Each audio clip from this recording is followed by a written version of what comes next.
মানে আপনি বাইক কেনার সময় ঠিক এই ক্যালকুলেশনটা মিলানোর চেষ্টা করবেন যে আপনি কোন পারপাসে আপনি বাইকটা ব্যবহার করতেছেন এবং বাইকটা থেকে আপনি কী রকমের পারফরমেন্স চান। আপনার যদি টার্গেট থাকে যে না আমার এই বাইকটা থেকে ভালো একটা পারফরমেন্স লাগবে এবং বাইকটা আমি লং টাইম ধরে মানে ব্যবহার করতে যাচ্ছি অ্যান্ড আমাকে লং টাইম আমাকে সাপোর্ট দিবে অ্যান্ড মেনটেন্যান্স কস্টও মোটামুটি অন্যান্য বাইকের তুলনায় কম, সেক্ষেত্রে আপনি একটা বাইক দেখতে পারেন। সেটা হচ্ছে আপনি যদি একটা শক্তপোক্ত বাইক খুঁজেন, আপনি যদি দীর্ঘদিন লং টাইমের জন্য আপনি একটা যদি বাইক ব্যবহার করেন, সেক্ষেত্রে আমি বলবো যে অল্প বাজেটের মধ্যে সেক্ষেত্রে আমি বলবো যে RTR 2B হচ্ছে বেস্ট ডিল। কারণ এটাতে ওভারটেক করিনি, কারণ হচ্ছে এই RTR বাইকটা মানে খুবই শক্তপোক্ত জিনিস দিয়ে তৈরি। আমি অন্যান্য বাইকের সাথে তুলনা ওইভাবে যদিও আমি করবো না, কারণ এটা করা আসলে ঠিক না। তারপরও যদি মানে ভিডিওর স্বার্থে যুক্তির স্বার্থে যদি অন্যান্য বাইকের সাথে তুলনা করতে হয়, সেক্ষেত্রে আমি বলবো যে এই সেগমেন্টের যে অন্যান্য বাইকগুলো আছে সেই সব বাইকের থেকে RTR 2B অ্যান্ড 4B আমি বলতে পারবো না, তবে 2B বাইকটা যথেষ্ট শক্তপোক্ত।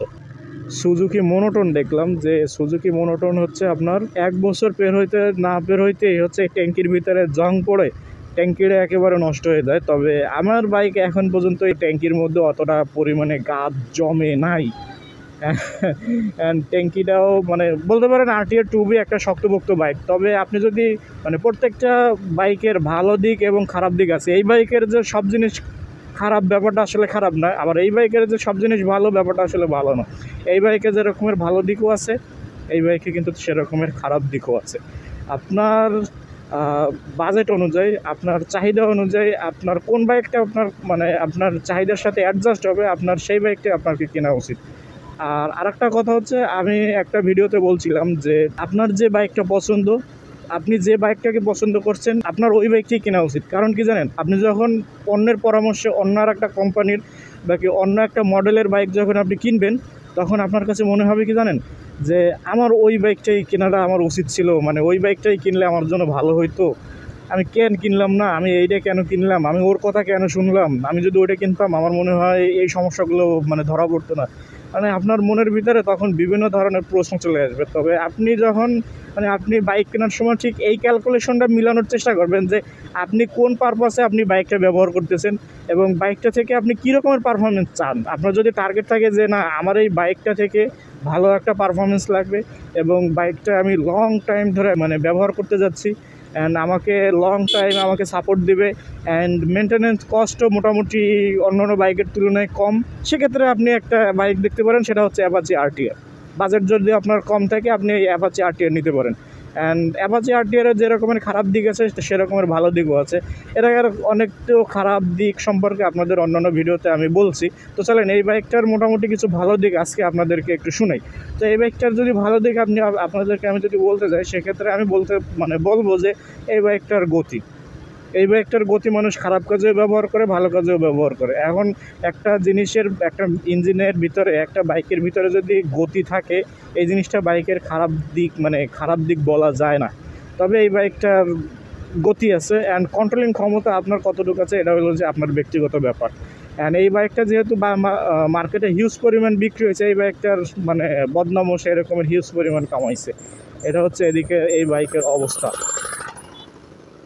অ্যান্ড অনেক বাইক দেখছি যে নতুন বাইক কেনার পরে একেবারে ট্যাঙ্কি ম্যাঙ্কি সব একদম জং করে নষ্ট হয়ে যায়। বিভিন্ন বাইকের বিভিন্ন পার্টসপাতি যেগুলো আছে, বাইকের পার্টসপাতি যেগুলো আছে জং পড়ে অনেক পার্টসপাতি নষ্ট হয়ে যায়।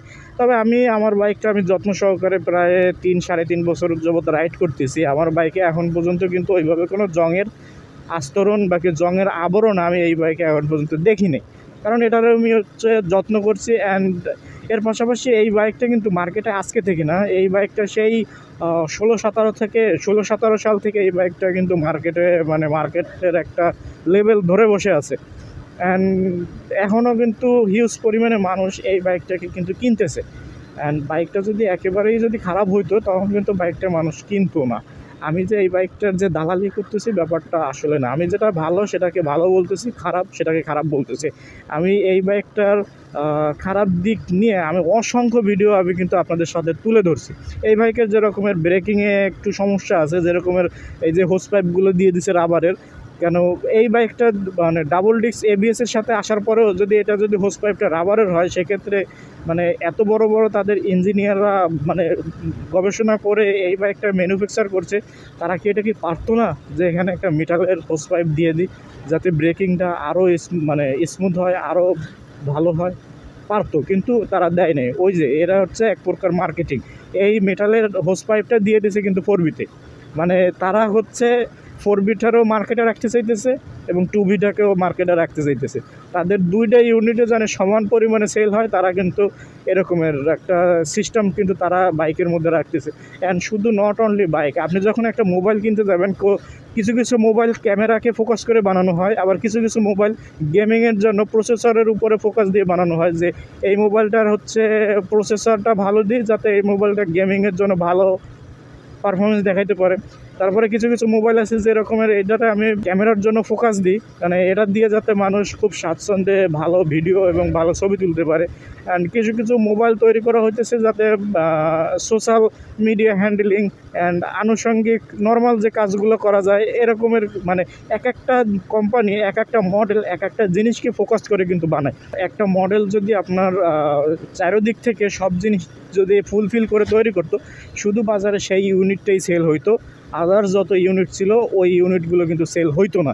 যার কারণে হচ্ছে এটা হচ্ছে কোম্পানির একটা টেকনিক, যে কোম্পানি মার্কেটে 4বিও রাখবে, কোম্পানি মার্কেটে 2বিও রাখবে, কোম্পানি মার্কেটে 4বিও বেচবে, কোম্পানি মার্কেটে 2বিও বেচবে। তবে আমি বলতে পারি যে এই বাইকটা হচ্ছে মানে আপনি যদি লং রাইড লং টাইম ব্যবহার করতে চান, এর পাশাপাশি আপনি যদি মোটামুটি একটু স্পিডিং চান, সেক্ষেত্রে আপনি এই বাইকটা ব্যবহার করতে পারেন। তবে এই বাইকটার কিন্তু ব্রেকিংয়ে একটু সমস্যা আছে, অ্যান্ড এর পাশাপাশি বাইকটা একটু ভাইব্রেশনে একটু সমস্যা আছে।